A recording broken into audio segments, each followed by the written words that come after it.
More than 3 million pages, 2,000 videos, and 180,000 images. CNN teams are carefully sifting through the largest, and what the Justice Department says is the last, batch of Jeffrey Epstein files. It's an enormous trove of documents, and it includes references to some of the richest and most powerful people on the planet. That includes the current president, a former president, cabinet secretaries, a former prime minister, billionaires, and the list goes on and on and on. We complied with the statute, we complied with the act, and there is no, we did not protect President Trump, we didn't protect or not protect anybody. Donald Trump's name appears thousands of times in these new documents. In some, he's merely mentioned in emails that Jeffrey Epstein sent to other people. But the files also contain a complaint from a woman who accused Trump of raping her in 1994 when she was just 13 years old. According to the FBI document, this accuser, who is identified as Jane Doe, said that Jeffrey Epstein was, quote, angry that Trump was the one to take her virginity and that she was also raped by Jeffrey Epstein.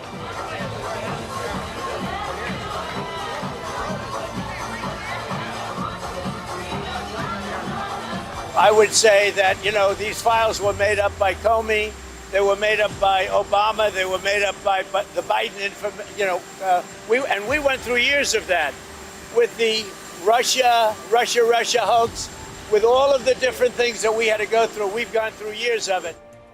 Donald Trump benar-benar menyeret Amerika Serikat dalam gejolak peperangan hebat. Satu persatu kebusukan sang presiden mulai terungkap terang di media. Trump baru-baru ini membuat geger karena terlibat skandal kejahatan seksual dalam dokumen Epstein. Ini menambah catatan hitam Trump sebagai presiden yang paling banyak menciptakan huru-hara dan kontroversi. Potensi Trump untuk digulingkan dari presiden juga semakin besar dengan tuntutan rakyat dan juga anggota parlemen Amerika Serikat. Saat ini DPR-nya Amerika Serikat mulai rapat darurat membahas kemungkinan Trump untuk segera dimakzulkan. Untuk lebih jelasnya, skandal Trump bakal mempengaruhi kebijakan-kebijakan ngawur yang beberapa hari terakhir telah diambilnya. Cetak Gol coba merangkum sisi gelap Donald Trump bikin Amerika Serikat dibayang-bayangi masalah besar sebagai berikut. Donald Trump dirumorkan terlibat dalam skandal. Kamu tentu pernah mendengar peribahasa apa yang kamu tanam, itulah yang akan kamu tuai. Sebuah ungkapan penuh makna yang sangat cocok menggambarkan Donald Trump. Presiden Amerika Serikat ini memanfaatkan kuasa penuhnya untuk menjatuhkan rezim Ali Khamenei. Trump pernah berkata kalau petinggi agung Iran ini bakal segera runtuh. Belum sempat rezim Khamenei jatuh, Trump harus menerima karma yang dibayar kontan.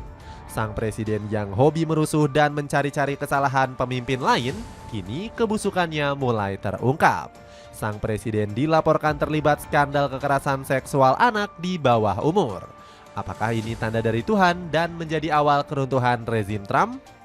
Kementerian Kehakiman Amerika Serikat atau DOJ merilis dokumen terkait kasus Jeffrey Epstein. Untuk kamu yang belum mengikuti kasus ini, kami akan jelaskan sedikit. Kasus ini sebenarnya sudah berlarut-larut dimulai pada tahun 1996.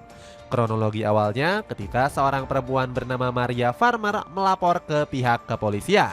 Sambil membawa kuasa hukum, Farmer melapor karena sang adik Ani mengalami pelecehan seksual.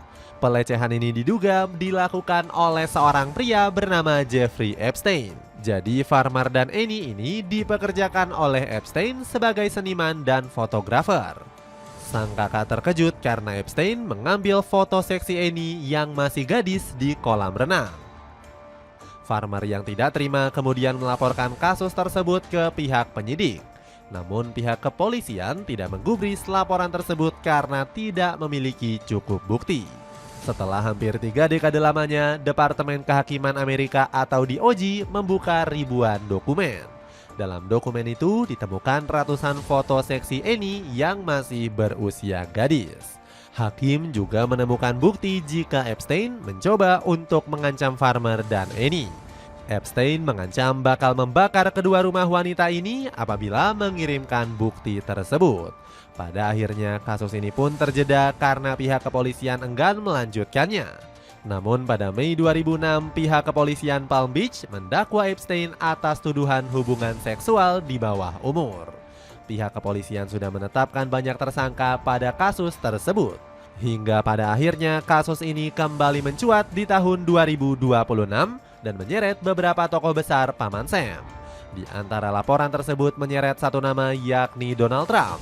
Presiden Amerika Serikat ini diduga ikut melakukan pelecehan seksual kepada anak di bawah umur. Dalam laporannya, Trump memaksa anak usia 13 tahun untuk mau berhubungan badan. Usianya sekitar 13-14 tahun ketika kejadian itu berlangsung. Tulis laporan di OG dikutip dari Metro. Agen FBI pun telah mengirimkan laporan ini ke Washington untuk ditindaklanjuti. Apa langkah yang diambil oleh Gedung Putih? Apakah pihak Gedung Putih tidak berani memproses Trump? Todd Blanche mengatakan bahwa tidak ada kekeliruan dalam pengungkapan kasus ini. Wakil Jaksa Agung Washington ini mengatakan ada unsur pidana dalam kasus Trump. Pihak Gedung Putih menegaskan tidak akan melakukan intervensi dalam kasus ini. Nama Trump sendiri muncul lebih dari 5.300 kali dalam kumpulan file terbaru. Menyeret Amerika dalam masalah besar. Terlibatnya Trump dalam dugaan kasus pelecehan seksual bisa menyeret Amerika ke dalam masalah besar. Gejolak dalam negeri Paman Sam diprediksi akan semakin parah.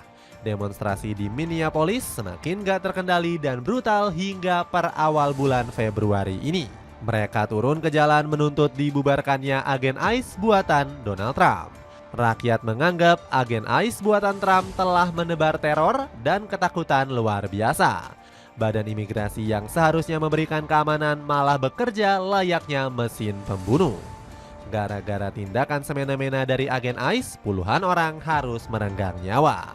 Nampaknya Trump tidak peduli dengan puluhan nyawa rakyatnya sendiri. Sang presiden mengatakan kalau mereka bukan pendemo, melainkan perusuh yang harus segera ditindak. Bukan gak mungkin apabila kekacauan ini gak dihentikan segera, bisa meluas hingga ke kota-kota besar. New York bisa saja menjadi sasaran kemarahan agen ICE buatan Trump. Bersumber dari The Guardian, bakal ada demonstrasi skala besar yang akan terjadi di 50 negara bagian. Salah satunya terjadi di ibu kota Amerika Serikat, yakni Washington. Rakyat Amerika kali ini benar-benar kompak menunjukkan powernya untuk menentang Trump. Puncaknya adalah ketika mereka menyuarakan untuk mogok kerja ataupun sekolah. Tahukah kamu apa respon Trump dengan ancaman para rakyatnya untuk mogok kerja? Peduli saja tidak, sang presiden malah memberikan ancaman balik. Trump mengancam bakal mempenjarakan para pendemo yang gak patuh. Bahkan pria berambut pirang ini tidak pernah kepikiran untuk membubarkan agen ICE meskipun didemo ribuan warga. Tidak, saya tidak akan menarik agen ICE. Meski semua rakyat Amerika menentang saya, kami akan melakukan apapun untuk membuat negara kami aman, tegas Trump. Sebuah ungkapan arogansi dari Trump yang tidak peduli kematian puluhan warganya. Politikus dari Partai Republik ini berdalih semua kekacauan dari agen ICE semata-mata demi keamanan. Joe Biden mengaku mantan Presiden AS mengecam keras pernyataan Trump. Biden mengatakan kalau aksi Trump tidak menggambarkan bangsa Amerika yang beradab. Amerika bukanlah bangsa yang menembak dan memerangi warganya sendiri di jalanan atau membiarkan warganya diperlakukan secara brutal hanya karena menjalankan hak konstitusional mereka. Flash sale awal tahun, paket 3 piece celana kolor pria dan wanita bisa kamu dapetin dengan harga termurah. Cek linknya sebagai berikut.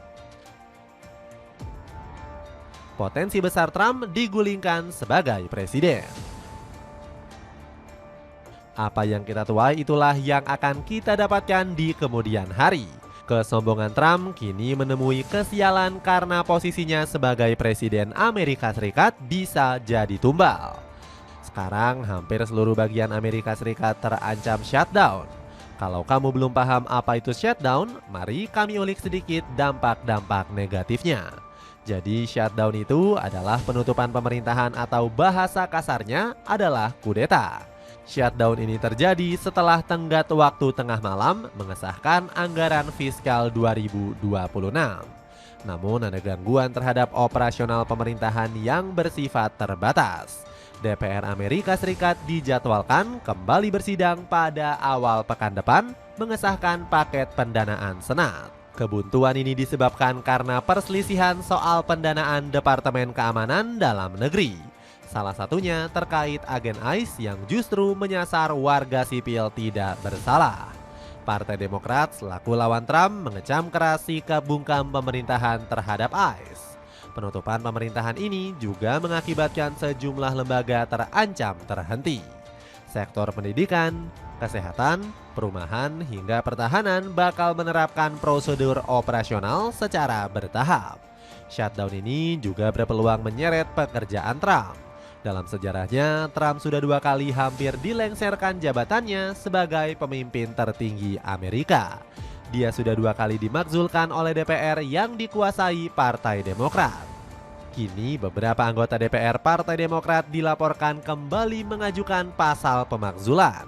Trump dituduh telah menyalahgunakan kekuasaan selama menjabat di periode kedua. Rakyat Amerika Serikat mayoritas marah besar meminta Trump untuk fokus mengurus masalah domestik.